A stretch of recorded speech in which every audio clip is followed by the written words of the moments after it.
All right. Hello there, and welcome to the Daily Briefing on KLAM and KCDV. I'm J.R. Lewis. It's Tuesday, the 12th of May, 2020, and we are going to visit with Mayor Koplin and a guest who will offer some particular insight during our conversation.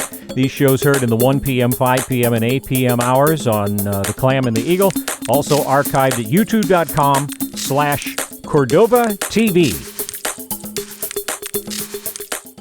Mayor Koplin, delightful to have you on again with a guest who we will get to shortly here, but let's begin with whatever you want to begin with. Well, I think I'd like to start with, yesterday we were talking about the testing, the positive test case in Ocean Beauty and testing, and I was not on a script, and as I sometimes do, I got thinking out loud and made a couple comments that I kind of wanted to clarify. All of the processors have been working for quite some time developing their own plans and approaches. They're not all identical, but they've all been approved by the state, and the city's had a chance to look at them. I made a comment in the context of Ocean Beauty's testing that Trident Seafoods had kind of followed with testing on their side. And it kind of implied that the processors were kind of following each other's lead or something. And the fact is they've all shown tremendous leadership, and none more than Trident Seafoods, and developing very robust plans very early. And in fact, they had incorporated testing concepts quite early, but were frustrated in the same way the city was that the accuracy and effectiveness of the test was so questionable for so long.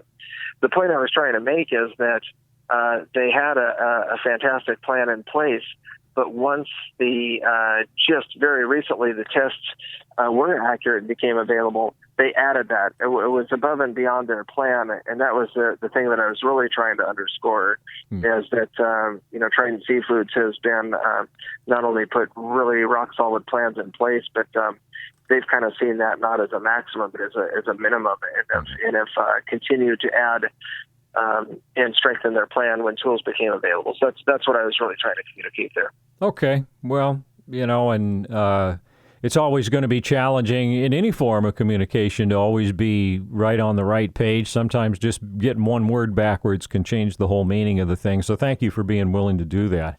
As far as other developments of the day, what's the latest on testing, on operations, any of it? Well, let me kind of go through our daily briefing, and I am going to be repetitive because we are on the hump here as we sit here in the harbor and see, frankly, pretty slow activity. But compared to the ghost town that it's been, it is quite busier. And again, following the protocols is going to be important. So I'll go through this kind of stock briefing, as it were, and then I'd like to turn it over to our special guest that's here and have some things to share. So to date, we've administered 184 tests. We had the one positive test just over a week ago now. It seems like years. We have 179 negative test results, and 4 results are pending. And we currently have the testing capability of about 1,000 tests. So we have a pretty good stock on hand. An important thing is that free drive-up testing is available for anyone who's arrived at Cordova in the last 14 days. And I'm going to give you those schedules. Monday and Wednesdays are going to be 2 to 4 p.m. at the Alaka Community Health Center. That's downstairs across from the Episcopal Church. So kind of the back door of CEC there by the Net Loft, 2 to 4 p.m., Mondays and Wednesday. And then on Tuesday, Thursday, and Friday, that free testing will be 2 to 4 p.m. at the Cordova Community Medical Center Ambulance Bay. So call ahead at the Alaka Community Health Center. That would be 424-3622. And the Cordova Community Medical Center is 424-8000. 424-8000 to complete the required pre-registration, and that'll save you time as you go through the drive-through. If you're not able to access these times, please call anyway, and they can make arrangements to accommodate your schedule. What's the test results? It depends on the type of test, but they're usually back in 1 to 2 days or sooner. So we encourage the community to look at testing as positive progress.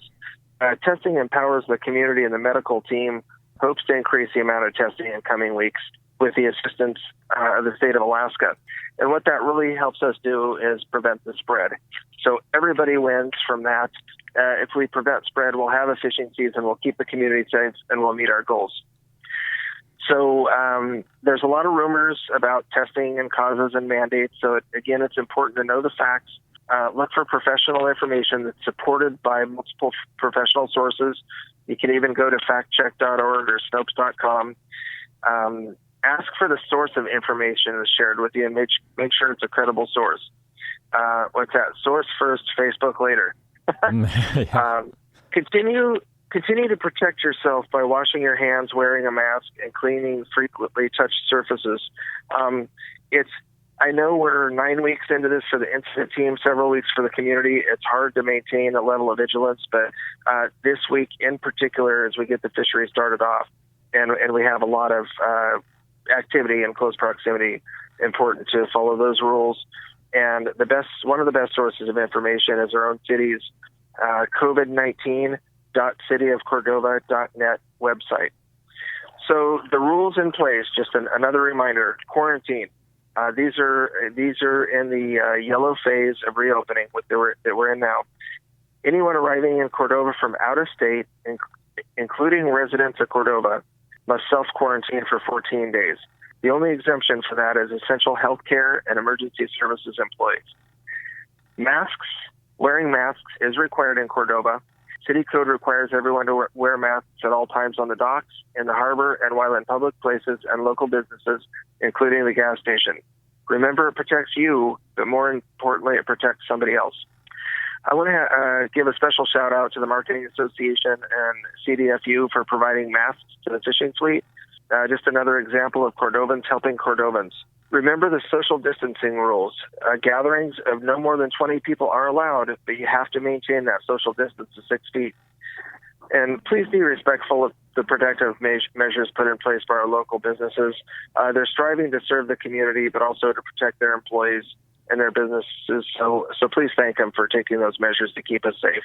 And City Council was going to meet this Wednesday, but there's some new mandates out they want to take a look at, so we're moving that to either Friday or Monday probably. And then the very last shout out I want to give is I want to make sure that the community of Cordova understands how engaged our congressional delegation is. I was on the phone with Senator Sullivan for almost an hour this Sunday, and he's very concerned that businesses are allowed to operate, that we protect our fishery, but most importantly, our public health. Senator Murkowski texts and reaches out just about daily. In fact, she was texting me during her Senate briefing today and was mentioning Cordova and our measures. So we really do have a whole team working on this, and I want to thank our congressional delegation. And so with those daily updates, I'd really like to welcome our special guest today, Dr. Hannah Sanders, our own local medical director that's been heading up our local team and really putting a great plan in place as she provides guidance to our incident management team. And with that, I'd like to turn it over to her. All right. Doctor, nice to have you with us. What are you kind of seeing as you look around, and how do you feel about response and where Cordova's at? Well, I am really pleased to come and see everybody at the harbor seems to be following the mandates, being respectful of each other's space, wearing masks. Occasionally, if we see somebody that doesn't have a mask, they're glad to put it on when we remind them. Often with the mask wearing, it's just something, it's not a habit yet. We haven't been doing this long enough that it's become a part of daily life, and slowly people will form those habits and get used to wearing the mask more frequently. I've been happy to see that the safeguards we've put into place are being followed, and seeing the ambassadors down here at the harbor walking around visiting with fishermen is very reassuring that we're going to be able to have a successful season. All right. Well, thank you very much for those observations. Any areas of concern where you would fine-tune things a little bit, or do you just have a general sense of that the stuff that's in place is working? Today it looks like we're doing an excellent job. This is an evolving situation, so we'll continually be paying attention and trying to learn how we can best protect the community. And certainly, as we've seen, these mandates and recommendations are changing frequently, and we're staying on top of those changes and making sure that as we can adjust, we'll be adjusting our approach here in Cordova as well. I think everybody's goal is to maximize our ability to get businesses open and people back to living what can be their most new normal daily life as soon as we can. It's really important to me that people continue to get outside and exercise. Coming in, and of course there's a little bit of overcast today, and I know people are getting out a little bit, but it does seem like people continue to hunker down, which is excellent. We want that. But we do want people getting outside to exercise appropriately, socially distanced, and using masks when we're in close contact. But I want to continue to encourage people to do that. Also, I'm very pleased to see the medical community's response and how they have looked at the recommendations and guidance that we've provided and implemented in very excellent ways and are very prepared. With the testing, we are working on rolling out testing to a wider part of the community. We are inviting anybody that feels that they've had an exposure or high-risk exposure to please come and get tested. And this would include people that are working at businesses that are public-facing businesses. We want to make sure that they know that they're invited to please come participate in the daily testing that we're doing at either facility. Okay, well, a lot of good information there, Doctor, and appreciate that. As we wrap up here, Clay, anything else from you? Yeah, no, I just want to really thank the medical team and their leadership and the way they've pulled together.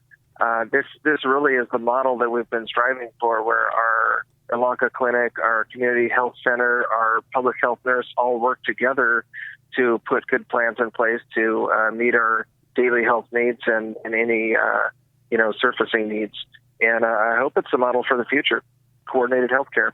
Yeah. Well, again, it seems very much the Cordovan way. Our organizations are very good about doing that in general, not duplicating efforts, not wasting resources, having multiple people trying to do the same thing just because they're not under the same roof. So it seems like there's real good potential for that. And Dr. Saunders and Clay, I want to thank you both very much for joining us here today for the briefing, and continue to be safe and have a good rest of the week.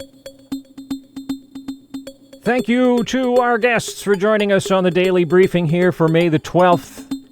Heard in the 1 p.m., 5 p.m. and 8 p.m. hours on KLAM and KCDV. And if you ever miss one, or if you want to share one, go back and hear one from the past, like that big one last Wednesday that's had over 1,100 views. Wow. That was something. YouTube.com/Cordova TV. That's our archive for all of our town meeting talk shows, all of these briefings. And also city broadcasts that are pertinent to what's going on. So, and don't forget, by the way, there's a 4 p.m. briefing, unless it changed. There should be a 4 p.m. briefing from the city this afternoon at 4 on their YouTube channel. 4 p.m. at the city's YouTube channel, and we will archive that on ours as well. So thanks again for listening, and we'll return to regular programming now on the Clam and the Eagle.